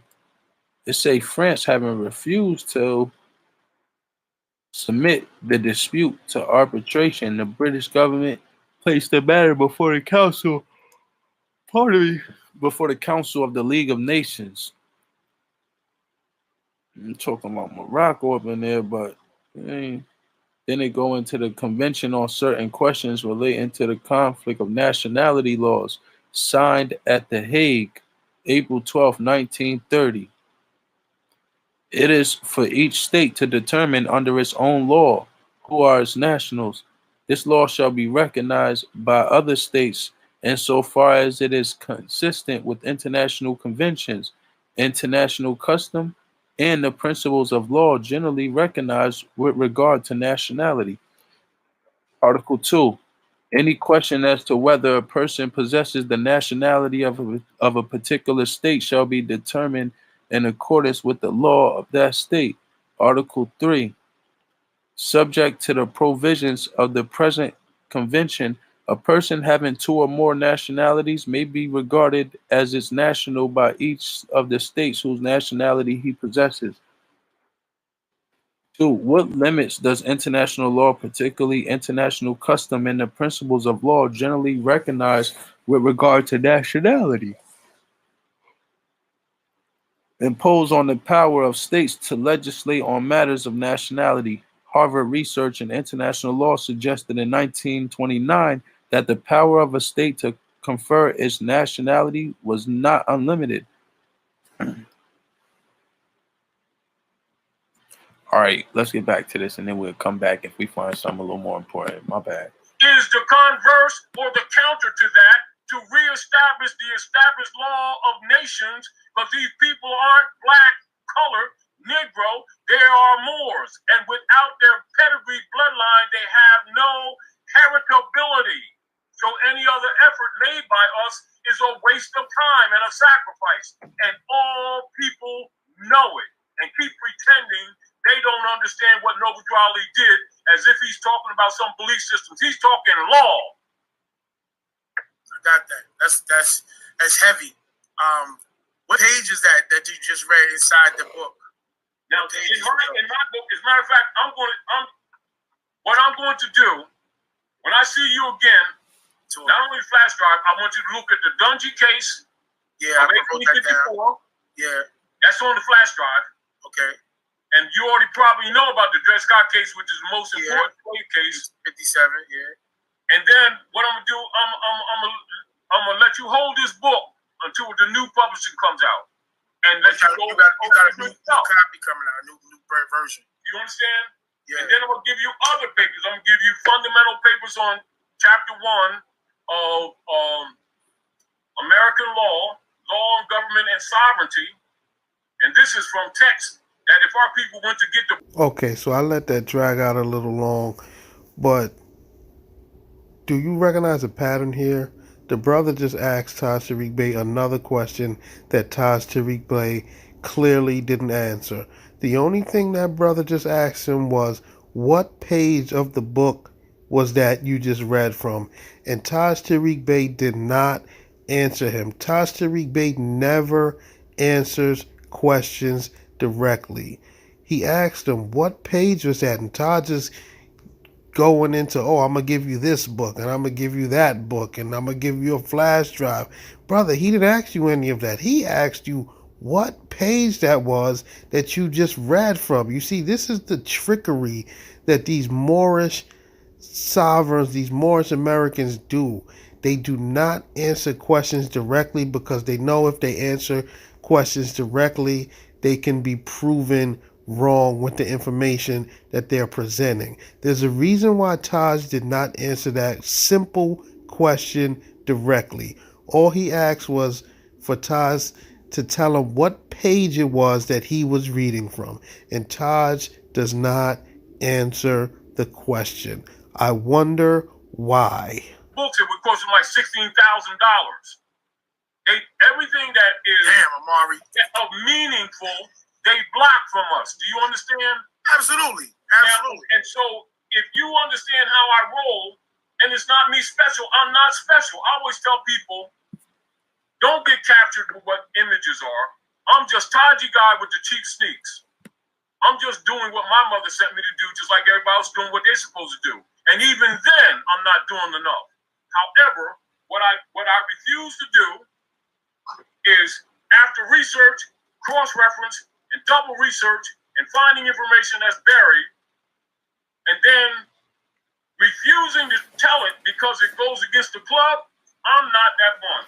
So what about you got brothers like, specifically like, got the Moorish brother that got the Moorish World TV, shout out to the brother Tarik Bey, and he'd come out and he'll say things like, you doing nationality processes, and that's not a part of what the Prophet was doing. And all right, let's here we go.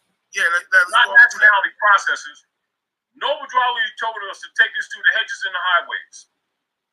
I have certification as an adept and as a Grand Sheik from the Moorish Science Temple of America. So from that position, I'm qualified. Although this is my position, I recognize that Drew Ali brought this information to us over 113 years ago. That's a fact.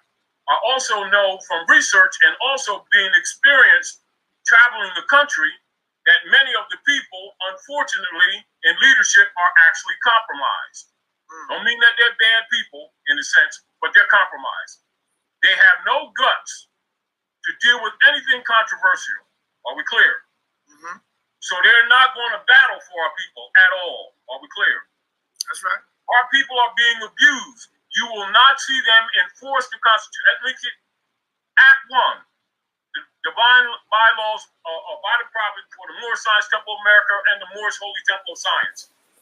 Moderator, chairman to put in power to make law and to enforce law if they live according to love, truth, peace, freedom, and justice. And it is known by the members of the Moorish Science Temple of America. How many of them, when brothers have been taken unlawfully under color of law into prisons, how often have you seen them go and enforce Article 3, Section 2, Diversity Court of Diversity, and release their people? How many have you seen do that? Well, I'm nobody. Because now, but they mad because I've been doing it. Okay, so as you can see, once again, Devon Bey has fallen asleep in class. This is Devon Bey in his home listening to Taj Tarik Bey. So in essence, he's in the classroom right now. So he's a student and he has fallen asleep in class again. Wow, Devon. Like, I know Taj Tarik Bey rambles and rambles and rambles, but for him to put you to sleep twice in the same class, it's a bit ridiculous, sir. How are you going to pass this class? How are you going to go out there and let these officers know that you're not driving, you're traveling, and that your nationality is Moorish? How are you going to articulate these things correctly if you keep falling asleep in class? Wake your behind up. You've been doing that? I've done that for years, and I've been transferring that knowledge to others now. I chill back now, and I travel, and I teach. But the deal of it is, these are fundamental established rules of law that they're put in place to enforce. They haven't been doing it. So guess what I've done? I took it to the people. You have. You've been on the front line. I took it to the people. It belongs to them. It's their birthright. This ain't no damn club. Wake up! Wake up! Wake up! Wake up! Come on, wake up! Wake. But no, yeah. So that's crazy. Why some of them are upset with me because this is the other deal, Pharaoh. Because once you make people erudite, meaning that the things that I'm saying to you now,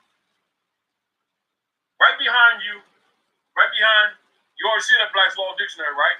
Absolutely, I know. Right? You see the American Heritage Dictionary with etymology in it. That's right. You see Webster's 1828.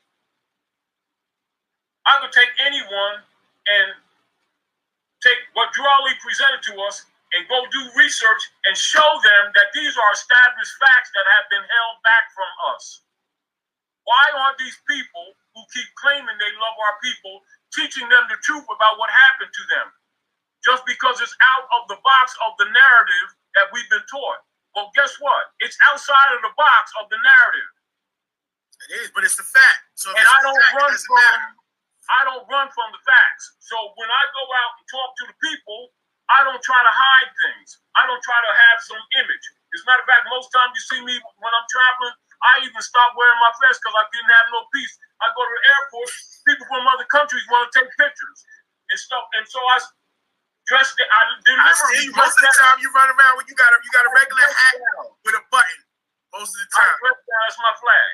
Yeah, with the flag. That's right. Flying my colors according to international law. You know, but the deal of it is, I don't want the attention. I want to get the work done.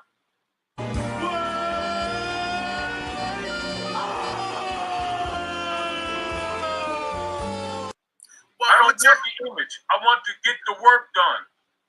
Well, on that same situation, the brother he had a couple, a brother and sister that claimed that they were traveling the state on the behalf of the organization. Specifically yours. And what was talking about the counselor? What is it called? No, now, all right, listen. I'll give you a point of reference. For years, for over 30 years, I've been promoting. I used to do, even in New York and different areas, we would do mock courts to get our people used to challenging jurisdiction of the court, teaching them about mandamus, writ of aberrant of jurisdiction, the writ of quo warranto, the fundamental things that they should be using, as opposed to arguing stupid arguments of racism and stuff that gets them nowhere, only gets them in contempt. Yes. You get the whole point. Absolutely. Now, and logically, it starts messing up the system. So you get a lot of pushback, but that's the law. The law is the law. Just because they're unlawful don't mean you be unlawful. You get the point? Mm-hmm. And it became apparent to me in short order that many of these people, including the critics, and I ain't mad at them because they just following a party line, if you get the whole point. Just like people who say they Democrat or Republican, they don't think for themselves. They follow a party line. That's real. I'm not that one. I'm not against people who are closed-minded, but I'm not guided by people who are closed-minded. Are we clear? Absolutely, absolutely. Wake up, wake up, wake up, wake up, wake up, wake up out of your sleep, wake up out of your sleep, wake up, I command you. But you set that agenda for years, so you set the tone for that. People who talk shit but don't rock the boat. My position is they have a right to do that. I'm the one that put a hole in the damn boat. So let me get a clarification, because I specifically want to talk about this incident, because the storyline was that the brother and sister was traveling across country, nationalizing people, going through the process, and go ahead. It was on the Tarik Bey Moorish world situation. Yeah. And the brother was pulled over and gave them the ID, and the police basically took them into custody. It was like the plates wasn't real, the ID wasn't back by now. And he named them. He called them a stateless and lawless people. Yeah, now. Please. And I understand that dynamics. Sure, yeah. And the real deal of it is, it's called protocols of order. Say what? Now, I'll also give you a lot of stare decisis, and I won't even argue against what was said. I will give you stare decisis, and then, matter of fact, you'll be able to do a show yourself and counter what was said. See, this is what they do. Because our people are waking up and starting to exercise rights that actually belong to them, they would accuse our people of being wrong rather than accuse the private commercial mercenaries of operating under a color of authority to suppress our people, because now it's affecting their insurance industry and it's affecting their bond system, because all certificates of titles of cars were put on the bond system since 1933. What you talking about, Willis? It's amazing how this brother Taj Tarik Bey is considered one of the elite Moorish teachers out there. And as you can hear for yourselves, this brother is talking a bunch of nonsense. It's a wonder why Devon Bey is so confused out here. The people don't own their cars. This is what they're operating on when they stop people's vehicles. Are we clear? Mm-hmm. Why don't they talk about that? Why? Because most of them are sellouts to the system. So they talk trash like if you exercise the right, you're going to get in trouble. Our position is it's going to take brave men and women to stand up for the rights, because they're not going to be given back to you. You have to reclaim them. But you also have to know them, not legally, but lawfully. Lawfully. That's right. A few have the courage to stand up and exercise those rights. Most of them back down unless it's a brother or sister who stepped on their shoes at a club. Then they're ready to shoot them. I'm telling you, these people are punks, and they don't like me because I'm honest about it. You understand? Absolutely. My energy vibe. I vibe on energy. You're very sincere, passionate brother. I appreciate you. I think you're genuine, and I know that you move. You move on a different beat, a different drum than the traditional people. You know what I'm saying? And that's okay because we're supposed to think outside of the box. We're supposed to color outside the lines. You know. And you know what, Pharaoh? It's like this, and I want to make myself very, very clear. Yes, sir. Yeah. I appreciate that. I don't try to be outside the box to be different. I be outside the box when I discover a lie or deceit, and then I no longer practice it along with club members. It doesn't mean I'm rejecting them. I reject falsehood. I reject misrepresentation. I reject lies and false history. Yes. I reject reconstructed history, and I support truth, even if it comes from an enemy. Real, you're loyal to the truth and committed to the reality and the mission, and that's official. That's rare. It's rare and in between, far and in between to find. So let me ask you this now, because now we're talking about this mission that we on. We're talking about the freedom of our people, you know, and the claiming of our rights. So now when we spoke. Now let's hold like this for the people, for the audience. To claim a right, you must know what that right is. Mm-hmm. In operations of government, a right not known and not claimed is considered abandoned. This is where the term you hear, if you don't know your rights, you don't have any. That's where that term comes from. That's a reality. That's not a mere opinion of somebody that's racist. That is the rule. Wow. The deal of it, anyone who is not competent of self is held as ward. Ward is a modern legal term demonstrating a being, even if they're older, that has the mentality of a minor, and therefore they're classified as minority. It does not mean African numbers of small numbers of African people in America. It means incompetent persons that may be what you call of adult age, but are mentally deficient. Devon, why do you keep getting up and leaving the classroom?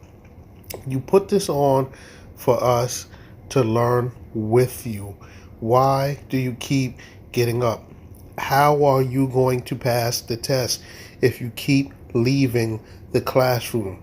You are missing the message. And our people keep throwing it around like it's some badge of African honor, knowing damn well it's a legal status, not opinion. It's a legal status. Let me give you something, which you already know, but this is just for the audience as an example. Just give it up. Let's go. You know how people always talking like they're talking trash, you know, like they're being so deep because they said they're talking against the man. They're talking against the system. No, don't talk against the system. Start using your brains to beat the system. And if you ain't trying to undo colonialism, don't sit around and complain about it. This goes for a lot of the so-called trolls. They talk shit but do nothing. Yeah, the armchair revolutionaries. No, they will not get out on them. They won't get in the mud with the people to help the people. That's real. What they always try to do is get them come part of the club and pay dues. And sit on the side. Another word for taxes. So, service. And then throw a prayer here and there, and you're supposed to feel good while your children are dying younger and younger, your families are falling apart, IRS taking all your shit, and you talking Afrocentric. Please, not me. I'm not. It's not the time for that. This is a different. See, this is a shift in the paradigm. For that. That's my point. I understand, but the world, most of the people have to catch up to brothers like yourself. You know what I'm saying? A lot of us were stuck in the matrix. This is the deal. And this is what I recognize, Pharaoh. And this is why we start doing the flash drive. Yes. Because the flash drive is synopsis information that's gathered over the years, much of which is the controversial information that many people who know this information will hold to themselves, and others who are Masons will not tell. And logically, the hybrid European ain't going to talk about it publicly because he's a colonist, if you get the whole point. Yeah. And then, this is the other problem. When you start teaching the people facts, what happens is you shake their world. Because now they're uncomfortable. They got to start taking responsibility. And they've been trained to hide from responsibility with a prayer or a march. Do you understand? Listen, that's heavy because we were taught that the route to becoming a deity is the ability to respond. Responsibility means the ability to respond. And the colonizers have been teaching us the science of scapegoatism, which is basically always projecting that responsibility on someone else instead of taking it yourself. And that's why we've been losing. That's right. A program rather than getting up off your ass and rocking the boat. That's real. That's real. You know, everything they would say was like this. And this is just like Tarik and them would say, Taji guy was teaching these people law, and they ain't supposed to know that stuff because now the master going to get mad. That's basically what they're saying. Don't make the master mad. Yeah. You know, and all they do, many of them, not all of them, is say Noble Drali every 5 minutes just to sound like they've done something, and then say a prayer, and our people are suffering, and the IRS has been taking all their stuff. They don't own crap. They get profiled, but they national. No, they're full of shit. So the first of all, I love the fire. I love the fire, the passion, and the sincerity. Like we had this conversation about with you and the brother Emperor Khufu. I'm having this conversation and building online. So I want to know if it's okay if I could send him the link. Always. So that we can, because we want to unify. We want to already talk. Now let me say this to you. I want to say this to you. Go ahead, God. The problem that we have, and I want you to make note on this and put it to the test. Go ahead. Number one, most of our people never had an Edamon degree, so they can't read even though they read words. Go ahead, I understand. Explain what Edamon is. An Edamon is what is to words, to language, what Adam is to building blocks. It is the rule of erudition that is used all over the world by all scholars to research time periods and other scholars from different periods. And Edamon is the root, the origin, the true meaning, and the morphology of words. This is why our people can't read contracts. This is why our people keep getting their mortgages. Come from the same root as etymology. Etymology, yes. Etymology is the science. Edamon is the singular word. Got you. Do you understand? Absolutely. Now, they know that most of our people have been hindered or handicapped from childhood because this is why they've always boasted and said, if you want to hide something from a monkey, and the word for monkey is negro yavira arebo, in common language it would be called nigger. If you want to hide something from a monkey, just put it in a book. That's what they say. Because they can't read. Wow. Now, why are they saying that? Because they knew from the Skull and Bones and Knights of Columbus and Rockefeller and Frederick T. Gates of 1902, after they murdered Winona in Philly, they set up the General Education Board, and they even make it public that they're going to dumb these people down. The philosophy page, people can go on their phones right now, who keep talking about they care about the children, and they never even read the philosophy page of the General Education Board, where they tell them they're going to dumb their children down. Then they go around and marching and praying we want our children, and Johnny can't read. They write all kind of Negro books. And the reality is, rather than teach them etymology so they can understand that they've been taught deliberately under animal husbandry and connotative linguistics with social engineering. It's not an attitude. What I just said is exactly the scientific engineering that is used. It's called connotative linguistics and animal husbandry, which people of so-called color have been trained under since 1902. Now, why don't they stop talking racism and go ahead and teach to children etymology? Because they don't want our children to learn. Exactly. They don't want our children to break the mold. Scholars. I'm talking about the hybrid Europeans. But most of our scholars are programmed also. They part of the social engineering. That's why we keep going in circles. Absolutely. I said we look the part and do the fart. Look the part, do the fart. And it goes on. And and because we have egos, if you really pay attention, a lot of times when our people, rather than present information and research, they want to debate. Yes. And when they want to debate, they coming up with their opinions. Yes. With a little bit of facts, most of them, and even the facts are limited, and it's something they heard from some other brother said in the club. I agree. Now, so you had, I know you just talked about the education system. I thought about Isabert. It was, I think her name is Elizabeth Isabert. She was the Secretary of Education under Ronald Reagan, and she had a book called The Dumbing Down of America, and was basically writing in how this world that we live in now was coming about back in the 80s, and that it was set forth a plan to make America a population of workers for the international. Let's back up again. Let's back up again. As a matter of fact, while we're talking, go on your phone while we're talking. Yeah. And go General Education Board, John D. Rockefeller, 1902. And while I'm talking, read it. And this is public information. Goes to show you not only are our so-called scholars not teaching their own people, they're pretending they don't know this. But see, if they can't play victim, they can't collect these fundraisers, can they? That money, yeah. So John D. Rockefeller. So we have and read the philosophy page. Scroll down to the philosophy page. Say the whole thing again. John D. Rockefeller. Yeah.